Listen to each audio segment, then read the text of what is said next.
लूटो, खसोटो और सबसे पैसा लूटो। मैंने इस प्रकार से बड़े अनेकों अनर्थ अधर्म पाप कर्म किए। मेरा शास्त्रीय ज्ञान, मेरा सत्संग का ज्ञान, मेरे संस्कार सब लुप्त हो गए।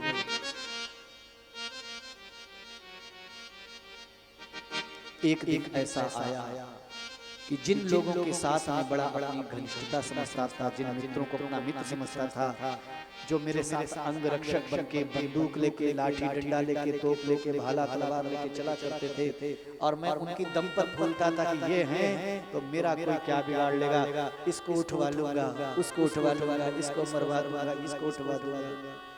ऐसे मेरे अंदर दुर्गुण और कुसंस्कार उत्पन्न हो गए। एक समय की बात है,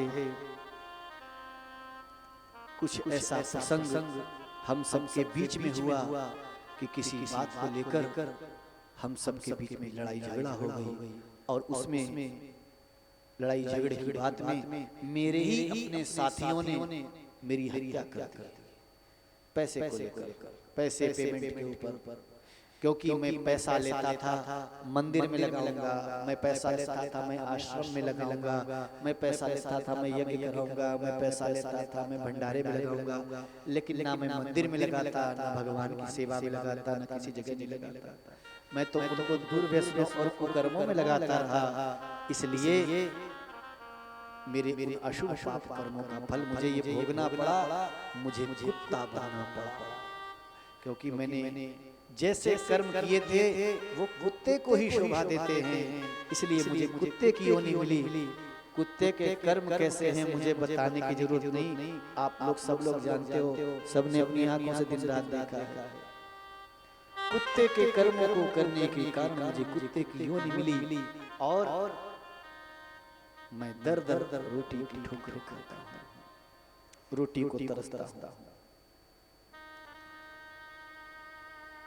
इस संपूर्ण प्रसंग में कथानक के रहस्य, हरि कंत हरि कथा, अनंता कथा में कथा, रहस्य में रहस्य, ज्ञान में ज्ञान, उपदेश में उपदेश, शिक्षा में शिक्षा है। लेकिन हम बहुत आगे न जाके यहीं से समझेंगे कि हमें जीवन में कभी भी ऐसे अनैतिक अधर्म के आचरण नहीं करना चाहिए। इसीलिए मैंने आज के सत्संग का शुभारंभ नैतिकता से करके बताया। हमारे जीवन में नैतिकता होनी चाहिए, धार्मिकता होनी चाहिए। मेरे अपने व्यक्तिगत जीवन में मैं पूरी कोशिश करता हूँ पालन करने के लिए। इसलिए आप देख रहे हैं इतना बड़ा अयोध्या धाम की पीठ का इतना बड़ा स्थान, पिछले कई वर्षों से यहाँ पर साफ सफाई नहीं हुई, रंग रोगन नहीं हुआ, सीलन आ रही है। क्यों? क्योंकि मैं पैसे तो कमाता नहीं, भीख मांगने की मेरी आदत नहीं, लूटना खसोटना मेरी संस्कारों में नहीं है। मैं झूठ बोलूं, बेईमानी करूं, भीख मांगूं, मीठी मीठी जी हजूरी करूं, लाओ जी पैसे तो कुछ काम चले, ये केशवाचार्य का जीवन नहीं है। अपना सिद्धांत ये है, जो दे खुशी से दे, और कहे किसी से नहीं, दे जाए उसका जहां लगना है वहां लग जाएगा। क्योंकि आज तक जो भी आया लगाते गए लगता गया, और आप सबके सामने है। कोई आके खुशी से दे जाता है, लगा देते हैं, नहीं आके दे रहा है तो कोई बात नहीं, भीख मांगने किसी के घर नहीं जाते, कोई ये नहीं कह सकता कि मुझे कुत्ता कह के बोले। ये मेरी अपनी विशेषता नहीं वर्णन कर रहा हूँ, ये मैं शिक्षा दे रहा हूँ। अपने जीवन को भी ऐसा बनाना, कभी किसी के साथ गलत मत करना। अनर्थ का और अधर्म का पैसा कभी किसी को नहीं हजम हुआ, कभी किसी को नहीं पचता है। अनर्थ का और अधर्म का पैसा अनर्थ और अधर्म में ही जाता है, आप उसको रोक नहीं सकते। क्योंकि कर्म प्रधान विश्व करी राखा, जो जस करई सो तस फल चाखा। कर्म प्रधान ईश्वर की राखा, जो जस करई सो तस फल चाखा।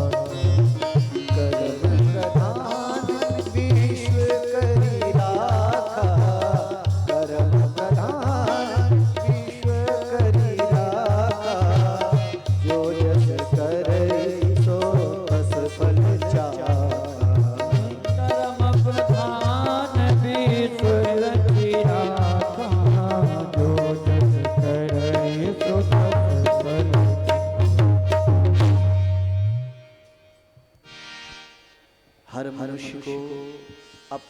हुए कर्म का फल अवश्य भोगना पड़ता है। भगवान श्री कृष्ण गीता में कह रहे हैं, अवश्यमेव भोक्तव्यम कृतं कर्म शुभाशुभम। अपने किए हुए शुभ और अशुभ कर्म का फल प्रत्येक मनुष्य को भोगना ही पड़ता है। ये मिठाई मेरे लिए आई है, हमने कल बोला था ना लेके आए मिठाई वाले, कौन कौन लाया है जमा कर दो एक तरफ। मैंने कहा ना जो भगवान की सेवा में आता लगता है ये सब लगेगा, सब भगवान को भोग लगेगा। अकेले अकेले नहीं खाने वाले हम, पहले भगवान को, फिर हम और फिर आप सब लोग खाएंगे। बोलिए सिया रामचंद्र की जय। इसलिए जीवन में जहां तक बन सके, जितना बन सके, दोनों हाथ खुले रखो, ऐसे रखो। चाहे किसी को पानी पिलाना हो, चाहे किसी को ईंट देनी हो, पत्थर देना हो।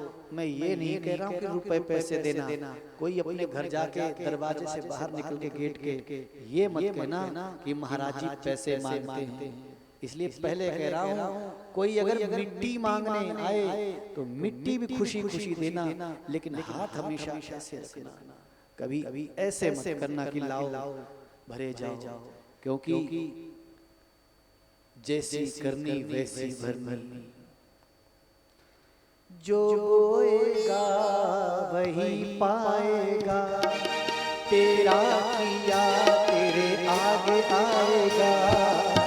दुख है क्या कर्मों का, जैसी करनी वैसी भरनी, जैसी करनी वैसी भरनी। जो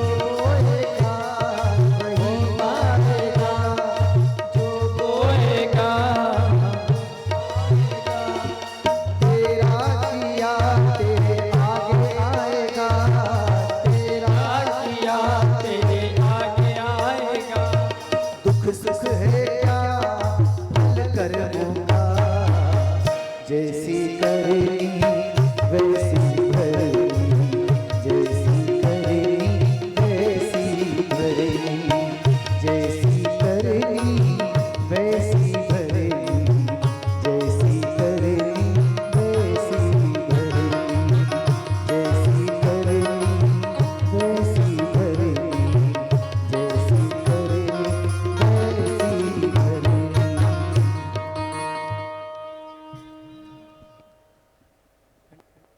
इसलिए आज संकल्प लेना। इस प्रसंग को हम यहाँ पर विश्राम करने से पूर्व दो बड़ी महत्वपूर्ण बातें कहेंगे। श्रीमद् भागवत महापुराण में महात्म्य प्रकरण के अंतर्गत कथा में बताया गया कि गोकर्ण जी ने भागवत कथा का आयोजन कराया धुंधुकारी की मुक्ति के लिए, और धुंधुकारी बांस में आके बैठ गया। उसको मंत्र की शक्ति से खींच के आवाहन करके बुलाया गया, और पहले दिन की कथा हुई संपन्न, और बांस की एक गांठ फट गई, भड़ाक ऐसे आवाज आई।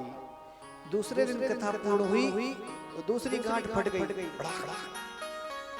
तीसरे दिन कथा पूरी हुई, बांस की गांठ फट गई, ऐसे 7 दिन में 7 गांठें पड़ी। और धुंधुकारी दिव्य दैवीय विष्णु रूप में, विष्णु पार्षद रूप में उपस्थित हो गया। उसकी सदगति हुई। यहाँ प्रसंग और प्रश्न है कि वो गांठें क्यों फटी। गांठें इसलिए फटी कि वो जो धुंधुकारी कथा सुनता था बहुत मन से सुनता था, कहीं इधर उधर मन नहीं भटकाता था। और जितनी भी कथा सत्संग ज्ञान सुनता था उसका मनन चिंतन करता रहता था।